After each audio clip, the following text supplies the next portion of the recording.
Hi everybody. So this video is hopefully going to help you when you are reading and thinking about the essay Panopticism by Michel Foucault. So to get started, I think it's important that you not just know, but really think about the fact that Foucault's writing is very hard to understand. It is a difficult essay. And it's not just difficult because it is cerebral or because it was written by a man who was French and not from an English-speaking country, but it is difficult because Foucault is talking about things that are outside of the box. They're outside of the normal realms of thinking. And sometimes when we are faced with that type of writing, it is difficult to get our brains around it. So when you are reading Panopticism, take it slow, go back if you need to, reread things, and write questions and comments in notes to yourself in the margins on separate paper, whatever works for you, and take note of things that you think are important points that Foucault is making. Okay, so just to give you a bit of an introduction to Panopticism. So again, the author is Michel Foucault. He was a French philosopher. And this particular essay comes from his book, Discipline and Punish, which is an entire book about prison and the prison system. The idea of the panopticon and panopticism itself was not his idea. It originally came from a man called Jeremy Bentham, who designed a prison prototype, basically, that he called the panopticon. And so the word optic means to see, and pan means all. So the panopticon of Jeremy Bentham is all-seeing, and that was the point of his prison design. Okay, so Foucault's thrust in this essay is to look at the panopticon not just as a prison system, but as other ways of observing people and of putting people under surveillance. So he begins with prisons, and that's how this essay fits into Discipline and Punish. He begins with prisons, but then takes it further into what other ways can a system that is similar to the panopticon be used in order to observe and surveil people. Okay.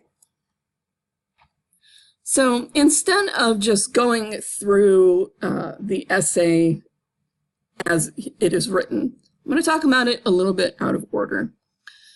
So what is the image that I've shown here is an image of Bentham's panopticon. So I want to start with showing you what it is I was writing about, because it is very hard to understand the essay if you don't understand the structure that Foucault is actually talking about. So here on the left-hand side of the screen is, at the top, this is the outside of Bentham's panopticon. It looks very much like a prison. You know, there are multiple floors. It looks like there's 6 floors. There is a single window for each room. And you can see on this side here, where it's just been sort of cut open, you can see that here's an opening for a window, one in each cell. There's a cell, and then there's an opening where presumably there would be some sort of door that keeps the prisoner inside. And then here is a walkway that allows those who are managing the panopticon to walk by each cell, look in on the people who are imprisoned, or just in general maintain order. So it seems like a very classic sort of prison setup, except that as you can see from the bottom image here, it is round. So what winds up happening is that each A here is an individual person within a cell. And because this setup is round, they're all facing into what is a central tower here. So they can all see one person who is surveilling everyone. And then this is all walkways and so on. So there's one person who can surveil everybody. So that one person is the all-seeing part of the panopticon. And this is what we're seeing here on the right-hand side of the picture. We've got one man in his cell looking out at this central tower. But as Foucault describes in his essay, this man, while he can see the central tower, he cannot see the person who is actually in the central tower. And this may be because of distance, or it can be because of the lighting of the panopticon. And actually, Foucault spends a lot of time describing how the fact that light is shining on the prisoners themselves from the center makes it so that if they try to see who is inside the central tower, they're staring into the light, and therefore they cannot see who it is that is watching over them. Okay. So there's this quote at the bottom of this particular picture from Discipline and Punish. And it says, "The major effect of the panopticon is to induce the inmate a state of conscious and permanent visibility that assures the automatic functioning of power." So the main idea behind the panopticon is that knowing that there could be somebody in the central tower, but not ever being able to actually tell who it is or if there is somebody in there, makes you behave, because for all you know, that person is there and they are watching you. So this fear of being caught gives those in power absolute power. All they need is one warm body, sometimes in that central tower, and they have absolute power because the prisoner's fear is a greater controller of things than the actual person in the tower. And since the prisoners can't see who's in the tower, it could be anybody, if anybody at all. It could be an actual person whose job it is to monitor prisoners, or it could be the janitor. You would never know. Because again, you can't see who's in the tower.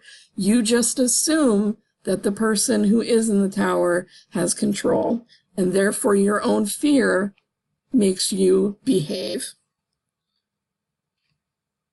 Okay. This is sort of a more modern picture of a panopticon setup. As is mentioned in the essay, several countries have actually tried to use a panopticon as a prison.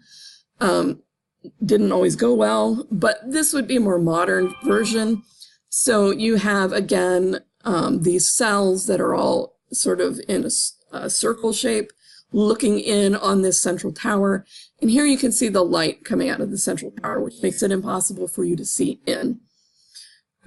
So again, when Bentham designed this panopticon, he was not saying, hey, wouldn't it be great if we all made a prison that looked like this? He was attempting to design a mechanism that created ultimate power. The control of many, many people by not just one person, but by the idea of one person. Okay, so let's look at the third picture. So this is similar to the original picture that we saw. Again, what's important to note is that each individual cell is looking toward a central tower, and there's this sort of circular shape. Okay, so I'm going to back up to the first picture and just mention some high points of the essay that you should think about. And then I want you to think about the panopticon, not just as a prison setup, which was the original purpose, but I want you to think about how that type of power can come from other places, other ways that people can be controlled in a very similar setup. So like I said, Jeremy Bentham drew this and designed it as a prison, but it was meant to be a discussion of power and not just the prison. When Foucault opens his article, he talks about how people with the plague were treated. And they were treated in a very similar way in the 17th century, where they were kept under surveillance, and there were these layers of surveillance that sort of kept the plague person isolated. So everybody was locked up in a cage, and then there were these layers of government hierarchy or medical hierarchy that kept them isolated like that. So just like in the panopticon, a person was in a cage alone, and because of the way things were set up, they didn't know not only how many other people were in a cage, but they couldn't tell who was beside them. So just like in this panopticon picture. So even though there may have been many people with the plague, there was no way for one individual to know how many people had the plague and who had it other than them, because they were kept alone in their own cage. Let's see. Okay, so Foucault does spend some time on discussing how using a system like this as a method of power is much more effective than some other ways that would have been used, in the 18th century or similar time periods, like the Bedlam Hospital. So in Bedlam, there were people that were kept in cages. However, the setup of the building itself was quite different. So Bedlam developed, into a word that meant chaos, essentially. People could see each other. People could see who was guarding them. They actually took people on tours through Bedlam. So the setup of that hospital led to a chaotic environment and led to, revolt from the patients and noise and injuries and all kinds of things because people were out of control. The panopticon setup, just by its own architecture, eliminates those problems.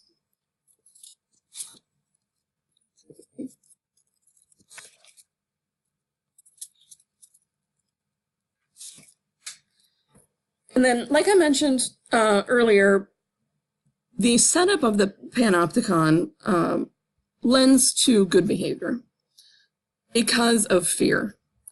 The architecture is a fear-inducing thing because you never know, again, if you're being watched. So you always assume you're being watched. So the structure of the building, in this case, can lead to good behavior, but it's good behavior derived from fear of punishment rather than a desire to be good.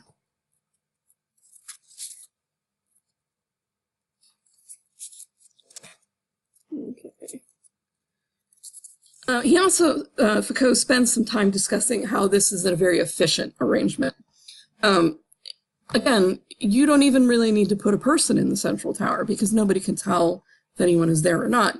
So this reduces the need for staff to keep track of people because they're, again, living with the assumption that somebody is there.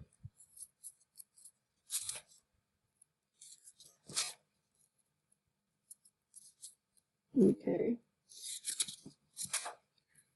So what I would like you to think about when you're thinking about the panopticon is other forms that the panopticon can take. So, for example, he mentions hospitals. You can arrange a hospital in such a way so that patients can easily be looked upon, and also patients will have a fear of behaving poorly because they know that somebody may be watching them. It's also very similar to a zoo, where there is cages on the outside and sort of walk area on the middle where people can look at those within the cages. So multiple different examples he gives of different uses for a panopticon structure. However, in the modern age, like I said, there have been some prisons that were structured this way that didn't work out, and you can look into why they didn't work out. But we live now in a digital age, and the panopticon and panopticism have more applications to digital, the digital age than you may think. For example, in London, there is something called CCTV, or closed circuit television, where the entire city can be monitored by cameras that are essentially on every street corner. And if someone were to commit a crime, you break into a store in London, the police can monitor you from one camera to the next, all the way across town to wherever it is that you run off to. That in itself is a form of panopticism. People may be deterred from committing crimes because of the fear that they will be monitored and that they will be watched. So you may think about, well, I could break into this store and then look up at the, up at the street light and see the camera there and think, maybe I won't, because they'll just follow me and they'll know where I am. And as a street goer in London, in this example, you don't know whether or not somebody is watching that camera or not. You don't know if that camera is recording or not. So I live in Baton Rouge, and we have red light cameras. However, some of them are fake, and you don't know which ones are fake and which ones aren't. So are you going to run a red light and just hope that the light at that particular intersection is a false one? Or are you going to go, well, I just don't want to run the risk of getting a ticket, and run the red light? So again, these are ways of inducing good behavior through fear. Another area to think about is social media. So let's take Facebook, for example. If you post something that violates Facebook's terms of service, you post an inappropriate picture, you say something that's not appropriate, it is possible that you will be placed on a ban for a certain number of days, or you may lose your account entirely. You have no way of knowing whether or not the inappropriate picture you posted will result in a ban or elimination of your account, because you don't know if it will be noticed by the people who work for Facebook. And in an even more controlling layer, you don't know if the people who see it will report you. So will you post that inappropriate picture, or will you decide against it because you don't want to lose your account or you don't want to get in trouble? So those are modern takes on panopticism. And there are many other examples that you can come up with. Think about when you're writing, or when you're thinking about writing and you're reading through this essay, think about other ways that people behave in a desired way, in the good way, because they're afraid of the consequences. And they're acting out of fear and not out of a desire to be a good person. So when fear is what stops you from being bad, you probably have a panopticon type setup. So hopefully that helps you understand panopticism a little more. And you can always add questions to the Q&A for this essay and get a good conversation going about what it means to be under all-knowing surveillance and how it affects your behavior. Okay, good luck.